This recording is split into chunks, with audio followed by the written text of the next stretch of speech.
শহরের সাহেব গ্রামে ঘুরতে এসে হঠাৎ এক আজব গ্রামের সন্ধান পেল। সে যতই গ্রামের ভিতরে প্রবেশ করতে শুরু করলো, কোথাও মানুষ দেখতে পেল না। তাছাড়া কোনো প্রাণীও ছিল না আশেপাশে। তখন সে একটু ভয় পেয়ে প্রাচীন এক বটগাছের নিচে দাঁড়িয়ে পড়ল। সে আবার মনে মনে ভাবতে লাগলো, এখন তো ভয় পেলে কিছুই করার থাকবে না, তাকে তো একটি থাকার জায়গা খুঁজতে হবে। সে আবার ঘন জঙ্গলের ভিতর দিয়ে হাঁটতে শুরু করলো। সে হঠাৎ সামনে একটি বড় বাড়ি দেখতে পেল। তার ভিতরে অন্যরকম এক অনুভূতি কাজ করলো।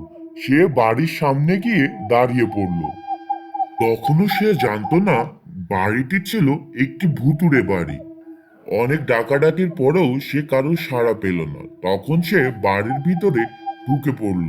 বাড়ির ভিতরে ঢোকার পরে অদ্ভুত অদ্ভুত আওয়াজ শুরু হতে লাগলো। তখন সে ভীত হয়ে গেল।